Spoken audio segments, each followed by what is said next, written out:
saya Keken, Customer Relationship Manager Taman Zakat. Alhamdulillah sobat baik, ketemu lagi nih kita dalam podcast spesial Ramadan episode 2. Yeay!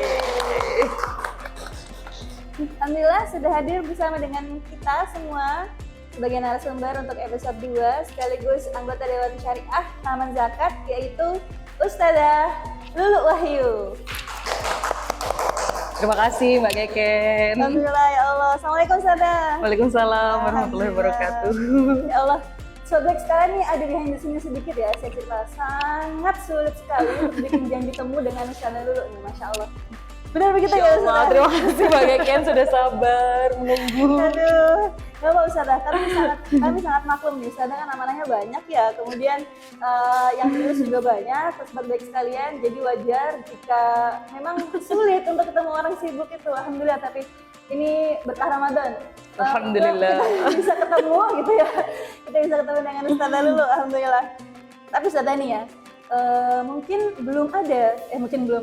ada yang belum, mohon maaf Ustazah. Mungkin ada yang belum kenal dengan Ustazah ini. Monggo silakan perkenalkan dirinya dulu Ustazah. Oke, terima kasih Mbak Keken. Perkenalkan, saya Lulu Wahyu. Saya di sini sebagai anggota Dewan Pengawas Syariah di Taman Zakat, dan juga kebetulan saya ada amanah yang lain, yaitu di sekolah ya, untuk mengurus sekolah.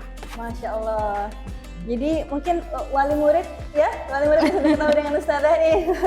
Sudah kenal, saya pinjam dulu ya. Baik Ustazah, kita kan sudah masuk nih hampir di penghujung Ramadan ya Ustazah. Iya, Masya Allah. Kita nih mengincar waktu-waktu ini untuk menunaikan kewajiban yaitu zakat. Nah, tapi ternyata masih banyak yang belum paham gimana cara menghitungnya, terutama zakat mal Ustazah. Ini kita mengalaminya sendiri ya. Jadi sebagai sekalian tahun lalu ketika Taman Zakat akan mengadakan event pelatihan manajemen siswa atau PMZ kita menyebutnya di sebuah daerah di Papalagi gitu ya. Kemudian malam-malam kami berdua, saya dengan Ustazah dulu tuh brainstorming dengan takmir masjid yang terkait. Kemudian saat brainstorming tergalilah bahwa beliau-beliau ini tuh tidak bisa membedakan yang mana yang wajib dikeluarkan yaitu zakat dan yang mana yang sunnah yaitu infak dan sedekah. Pokoknya selama saya ada, begitu beliau bilang, pokoknya selama saya ada ya saya kasihkan tanpa hitung berapa yang harus dikeluarkan. Mungkin bahkan nilainya lebih banyak daripada nilai yang wajib seperti itu. Nah mungkin nih Ustazah, untuk pembukaan boleh dijawab terlebih dahulu, siapa yang wajib berzakat dan berapa sih nominalnya? Monggo Ustazah. Ya, terima kasih Mbak Keken. Ya memang waktu itu kita juga sempat kaget ya. Ya betul. Malam-malam kita ke masjid itu. Terus sebenarnya kan kita mau mengadakan acara pelatihan manajemen zakat, tapi ternyata malah ada pertanyaan yang lumayan membuat kita kaget. Jadi akhirnya kita banyak sharing juga. Iya, dari panitia sendiri. Akhirnya kita juga setelah itu banyak brainstorming ya, kita berdua juga sering ngobrol-ngobrol juga terkait hal tersebut. Nah, untuk orang sebenarnya untuk yang siapa yang wajib berzakat itu ada dua macam. Jadi maksudnya ada yang orangnya dan ada yang hartanya. Kalau orangnya ini adalah orang yang muslim dan orang yang merdeka. Kemudian kalau untuk hartanya itu memang ada beberapa aturannya, yaitu yang pertama adalah kepemilikan penuh, yaitu memang itu harta milik dia sendiri, bukan harta milik orang lain. Gitu ya. Jadi kalau misalnya hartanya masih ada utang atau ada apa, berarti itu kan belum kepemilikan penuh. Apalagi kalau misalnya beli terus BPKB-nya masih di bank, itu kan berarti belum ya, belum jadi kepemilikan penuh. Kemudian yang kedua yaitu harta tersebut sudah mencapai nisabnya. Harta mencapai nisabnya. Nisab itu apa? Nisab itu adalah batas minimum ya, batas minimum kepemilikan harta. Biasanya yang paling mudah itu kita konversikannya kepada emas. Emas itu ada 85 gram. Itu ya, biasanya rata-rata di situ. Kecuali ada di pertanian, pertambangan itu berbeda ukurannya. Kemudian ada haul. Haul itu adalah masa. Jadi minimum kepemilikan. Berapa lama kita memiliki barang tersebut? Itu. Kemudian ada juga di situ nanti ada berkembang. Jadi bagaimana harta tersebut berkembang? Seperti yang ada di zaman sekarang itu investasi. Investasi itu kan kita naruh uang, kemudian uang itu bisa berkembang ya. Kalau di Islam itu juga ada yang namanya akad mudharabah. Akad mudharabah itu juga kita memberi bantuan kepada orang untuk melakukan usahanya. Itu di situ juga kita sama-sama membantu dan harta tersebut akan berkembang. Tidak kita tahan di suatu tempat tertentu. Itu kurang lebihnya gitu, seperti itu. Ya, Mbak Keken. Otomatis sudah pasti harus halal ya Ustazah ya? Oh iya, pasti harus halal. Halal juga masuk ke dalam syaratnya. Iya, siap Ustazah. Berarti Ustazah untuk ketentuan harta itu adalah milik sepenuhnya, kemudian nisab, haul, terus kemudian berkembang dan halal tadi Ustazah. Itu untuk zakat mal. Untuk zakat mal. Untuk yang zakat fitrah apakah sama Ustazah? Oh iya, kalau zakat fitrah itu malah lebih banyak orang Indonesia ini lebih tahu tentang zakat fitrah ya Mbak, Iya, daripada kayaknya zakat seperti mal. itu, betul, Iya, betul. biasanya memang lebih banyak orang-orang yang hanya mengeluarkan zakat itu dikiranya hanya zakat fitrah. Iya. Zakat fitrah itu kan memang untuk mensucikan jiwa kita itu, tapi kan dia tidak bisa mensucikan semua harta kita, dia hanya mensucikan jiwa kita saja, dan itu hanya dikeluarkan 1 kali setahun. Iya. Dan bagi orang-orang yang mungkin berlebihan, besarannya hanya beras sebanyak kalau untuk ketentuannya kan satu sok itu di 2,173 kilo atau biasanya dikonversikan ke 2,5. Tapi sekarang juga banyak yang mengkonversikannya sampai ke 3 kilo gitu ya. Untuk amannya ya Ustazah. Iya, biasanya. Lebih baik lebih dikit daripada kurang. Biasanya kan orang Indonesia suka yang berlebihan Suka gitu. buletin. Iya, suka dibuletin dan dibuletinnya lebih banyak. Iya, Ya alhamdulillah itu seperti itu. Kalau zakat fitrah, jadi memang harus dikeluarkan dan dia itu dikeluarkan selama bulan Ramadan Iya. sampai sebelum waktu sholat besok paginya itu, waktu sholat Id itu. Jadi kalau bisa ya malam takbir itu kita semuanya sudah bisa mengeluarkan zakat fitrahnya. Karena nanti kalau pembagiannya kan ada waktu dari malam ke pagi itu. Siap. Sedangkan kalau misalnya kita baru mengeluarkan sebelum sholat, kapan dibagikan? Kapan Iya. dibagikan itu yang jadi yang wajib digarisbawahi ya sobat baik sekalian. Iya. Jangan 5 menit sebelum kutip naik mimbar. Aduh. Baru. Aduh. Kemudian syarat untuk penunainya, muzakinya, apakah sama dengan zakat mal Ustazah? Iya, kalau untuk menunainya itu Tadi kan muslim dan merdeka. iya muslim dan Berlaku juga merdeka. untuk zakat fitrah. Iya, berlaku. Jadi semua orang muslim sebenarnya Siap. tidak terkecuali. Iya. Dan merdeka, tapi di sini kalau merdekanya mungkin lebih ke hampir semua orang ya, karena ini wajib untuk semua orang. Zakat fitrah biasanya itu kalau kita berikan kepada mustahik, biasanya mustahik itu tidak mendapatkan hanya satu. Iya, Jadi betul, betul. dari yang dia dapat biasanya dia keluarkan lagi. Oh, gitu. Itu Jadi mustahik sebagai pun zakatnya. kena kewajiban zakat Zakat fitrah. Ya, Ustazah. Oke, baik Ustazah. Ini kan kalau tidak tahu ya wajar, kalau tidak tahu ya tidak Iya. diterapkan. Tapi hukumnya gimana sih Ustazah? Kita sudah tahu ilmunya, tapi kemudian tidak diterapkan nih. Zakat kan biasanya adalah rukun Islam yang paling suka keskip ya Ustazah. Iya, betul Mbak Apa Keke. bahayanya bagi si muzaki tapi tidak betul. jadi muzaki? Iya, memang zakat ini kan rukun Islam yang ketiga ya. Tapi dia ini karena tengah mungkin ya, jadi sering terlupakan sama banyak orang. Biasanya kan syahadat, sholat, zakat. Syahadat, sholat insya Allah. Sholat 5 waktu ya insya Allah. Kemudian zakat ini biasanya paling terlupakan. Kemudian baru masuk ke puasa, kemudian haji. Malah orang-orang lebih banyak yang mengejar haji daripada mengeluarkan zakatnya. Nah itu sebenarnya kalau seperti itu sudah diancam ya, ada ancaman-ancaman yang sudah tertulis di dalam Al-Quran. Ya, ada di 2 surah, yang pertama di surah Taubah, yang kedua di surah Fusilat. Di surah Taubah ada di ayat 34 dan 35. Di situ menjelaskan bahwa untuk orang-orang yang mengendapkan hartanya, tidak mengeluarkan zakatnya, maka terutama di emas dan perak. Jadi di emas dan perak itu nanti akan menjadi alat panas yang bisa yang digunakan, alat panas ini tadi digunakan untuk menghukum dia nanti ketika sudah di akhirat nanti. Maksudnya? Jadi seperti setrika gitu Mbak nanti, jadinya seperti setrikaan. Jadi tubuh kita itu seakan-akan disetrika oleh barang panas tersebut. Naudzubillah min dzalik. Naudzubillah. Bahaya sekali ya sobat baik sekalian. Kemudian yang di Iya, kemudian yang ada di surah Fusilat ada di ayat 6, 7 dan 8. Di ayat 6 itu menjelaskan bahwa Nabi Muhammad itu adalah nabi yang diutus oleh Allah dan diberikan wahyu. Kemudian di situ juga perintah untuk kita beristiqomah, kita beristighfar, dan juga celaka untuk orang-orang yang musyrik. Kemudian di ayat selanjutnya, di ayat 7 dijelaskan bahwa siapa orang yang musyrik itu? Orang yang musyrik adalah yang pertama orang yang tidak membayar zakat, dan yang kedua adalah orang-orang yang menduakan Allah, ya, menyekutukan Allah. Kemudian di ayat 8-nya baru dijelaskan di situ siapa saja orang-orang yang solih, orang-orang yang beramal solih adalah orang-orang yang akan diberikan pahala oleh Allah yang tidak putus-putusnya pahala tersebut. Seperti itu. Jadi ayatnya jejer-jejer 6, 7, Iya. 8, tapi yang dibicarakan sangat Beda sekali gitu ya Ustazah. Baik. Kemudian untuk tanggapan mengenai nilai sedekahnya lebih banyak. Ini yang tadi Ustazah, Iya, yang contoh kasus real yang kita hadapi. Iya. Nilai sedekah saya mungkin lebih banyak daripada nilai zakatnya.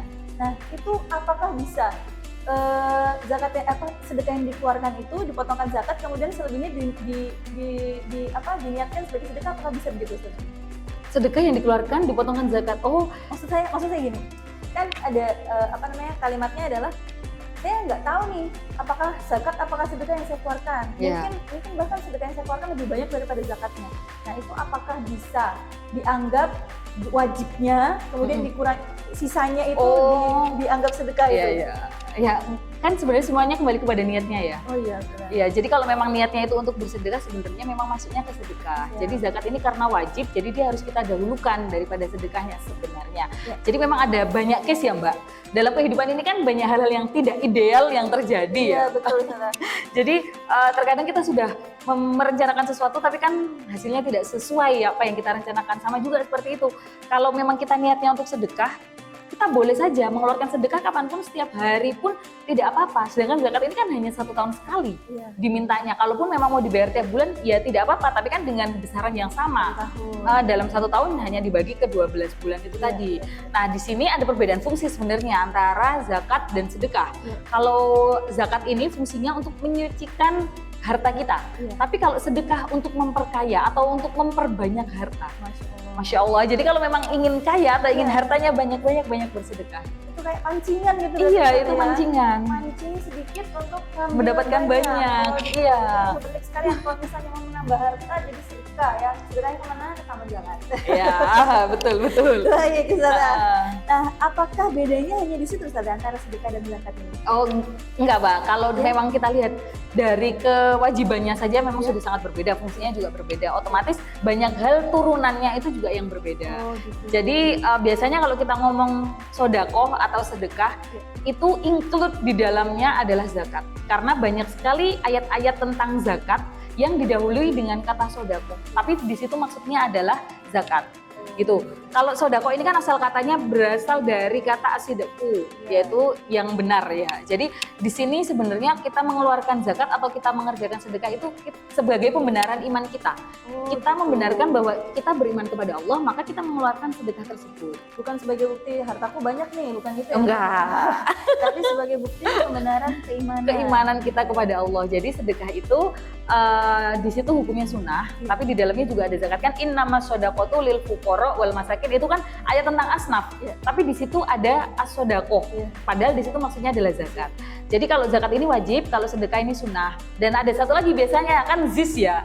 Zakat, infak, sodako. Kalau zakat ini hukumnya wajib dan dia harus dikeluarkan sesuai dengan syarat-syarat yang tadi sudah kita jelaskan. Kemudian ada infak di situ. Infak itu sebenarnya dari nafkah.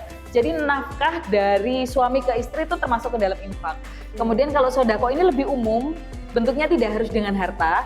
Jadi ada hadis itu tabasumuka fi wajhi akhika sodakotun. Jadi senyummu kepada saudaramu itu adalah sodako.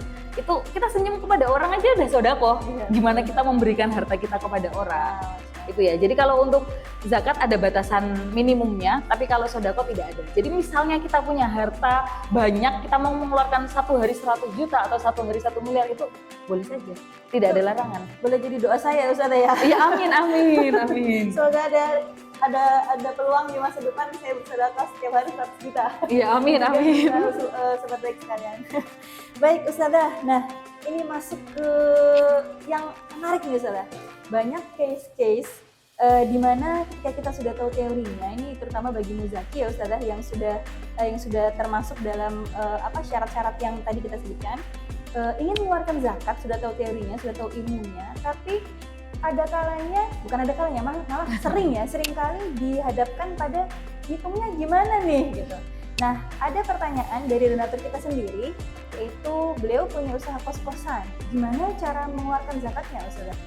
Iya, kalau kos-kosan itu kan pengalinya itu sebenarnya ada berapa pintu di kos-kosannya. Gitu. Ya biasanya orang-orang yang punya banyak kos-kosan itu kan di sekitar kampus ya, Mbak. Ya, betul. Di sekitar kampus. Kalau di sini kan ya di sekitar UNER itu kan banyak sekali ya. Nah itu, jadi dari situ misalnya dia punya 10 pintu, siapa sebutkan nama Aisyah misalnya ya. Ibu Aisyah ini, Ibu Aisyah loh. Ibu Aisyah ini punya kos-kosan 10 pintu ya. Setiap kamarnya itu harganya 1 juta.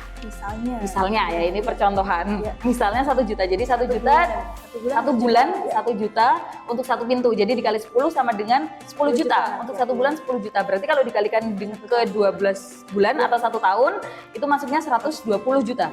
Ya, 120 juta itu hanya diambil 2,5%-nya. Bagaimana menghitungnya? Jadi dari konversi itu kita kembalikan ke emas. Emas tadi 85 gram ya. Sekarang kita anggap hari ini Ibu Aisyah ingin mengeluarkan zakatnya. Tanya, Mbak, ini kos-kosan seperti ini. Oke. Jadi untuk cara menghitungnya 120 juta tadi dikalikan karena dia sudah masuk ke dalam nisabnya emas 85 gram.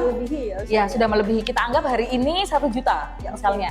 Berarti kan hanya mencapai di 85 juta. 120 sudah pasti lebih. Jadi 120 dikali 2,5%. Berarti zakatnya itu ya. Silakan diambil kalkulatornya masing-masing buat sekalian. 120 juta itu. Baik, kos-kosan berarti mengikuti zakat emas dan perak. Ada lagi nih special case untuk usaha perdagangan. Seperti apa Ustazah? Kalau perdagangan itu biasanya disebutnya perniagaan ya, Mbak. Kalau perdagangan itu yang diniatkan itu memang untuk jual beli yang mendapatkan keuntungan. Jual beli dengan mendapatkan keuntungan. Nah, kalau misalnya seperti itu, berarti otomatis di situ ada aset. Ada aset yang memang belum laku. Mungkin ambil contoh lagi ya, Ibu Fatimah sekarang. Ibu Fatimah punya toko. Mungkin dia toko kelontong ya. Toko kelontong, kemudian di situ ada barang-barang yang belum laku. Kemudian beliau ingin mengeluarkan zakatnya. Ya, dari barang-barang yang belum laku tadi dijumlah semuanya berapa? Ya, kemudian nilai beli. Ya. Nilai kulaan. Nilai kulaan, betul. Kemudian ditambah dengan uang cash yang sekarang ada saat ini. Uang cash di sini maksudnya uang yang memang ada di loker atau uang yang ada di bank juga, yang secara uang. Ya, kemudian ditambahkan lagi piutang. Barangkali nih tadi Ibu Fatimah tadi ada tetangganya, Bu, utang dulu ya, utang dulu. Itu kan jadi piutang. Itu juga, berarti untuk case piutang ini harus detail dicatat ya? Iya, itu dikeluarkan zakatnya. Betul, makanya dalam Al-Quran juga disebutkan ya, semuanya harus ditulis. Faktubuhu, jadi semua itu harus ditulis. Kemudian itu tadi ditambah? Kemudian itu tadi ditambah, baru dikurang dengan utang. Barangkali ada utang. Barangkali ada utang, berapa dikurangi, kemudian nanti baru dikalikan 2,5%. Kalau dari perhitungan tadi sudah mencapai 85 juta, berarti dikalikan 2,5%. Tapi kalau belum nyampai, berarti belum wajib zakat. Masya Allah, Ustazah. Ini baru 2, berarti sobat sekalian. Case-nya yang terjadi di masyarakat kita ya, pasti masih banyak lagi yang belum terjawab nih. Dan kebetulan dua-duanya ini konversinya ke emas ya, Mbak? Gitu. Ya, jadi ada juga yang ini seperti pertanian, seperti pertambangan itu nanti konversinya bukan emas. Gitu. Dan dia dikeluarkannya tidak menunggu 1 tahun. Jadi kapan dia panen harus dikeluarkan. Itu nantilah ya. Siap, terima kasih Ustazah. Terima kasih juga atas kesediaannya menjawab undangan dan hadir di kantor Taman Zakat. Terima kasih Mbak Keke. Kalau Ustazah dulu, sebelum kita tutup, silakan closing statement-nya Ustazah. Closing statement dari saya mungkin Islam itu mengajarkan kita untuk saling berbagi. Ya, jadi untuk memberikan apa yang kita miliki kepada orang lain. Agar kita tidak termasuk orang-orang yang pelit atau orang-orang yang bahil, ya. Jadi daripada harta kita timbun sendiri, lebih baik kita bagikan atau kita investasikan, ya. Jadi agar harta itu bergerak terus dan kembalinya ke kita juga akan semakin lebih banyak, ya. Dan mumpung nih ya, tinggal beberapa hari lagi Ramadan akan meninggalkan kita. Mumpung masih ada kesempatan, mari kita berlomba-lomba untuk memberikan apa yang bisa kita berikan. Termasuk sedekah, dan lebih baik lagi jika sedekah melalui Taman Zakat. Mungkin cukup itu Mbak Keken ya. Iya, kalian harap diingat, sedekah kemana? Taman Zakat. Jadi jangan biarkan nih harta yang kita punya itu mengendap, jadi lebih baik diputar untuk kemaslahatan umat. Gitu ya Ustazah, masih banyak pastinya kebingungan yang belum terurai nih Ustazah. Iya, betul. Leave a comment, tinggalkan komen di kolom komentar ya untuk mengenai pertanyaan-pertanyaan seputar perhitungan zakat fitrah. Mungkin akan ada seriesnya mengenai ini Ustazah. Siap kami panggil lagi Ustazah ya? Oke, siap. Siap Mbak Keke. Siap Ustazah. Kami akan mewadahi pertanyaan-pertanyaan tersebut dan akan mengkonsultasikan yang pada dulu. Jika dibutuhkan seriesnya nih, sobat baik kita akan buat seriesnya kedua, ketiga, keempat dan seterusnya. Oke, Ya, siap. jangan malu menjadi pembelajar karena menjalani hidup sebagai seorang muslim itu butuh pengetahuannya. Terima kasih sobat baik sekalian. Dan jangan lupa bantu channel Taman Zakat untuk menjadi lebih berkembang dengan subscribe, like, kemudian nyalakan loncengnya. Taman Zakat mengalirkan kebaikan. Assalamualaikum warahmatullahi wabarakatuh. Waalaikumsalam warahmatullahi wabarakatuh. Terima kasih. Terima kasih. Sarah.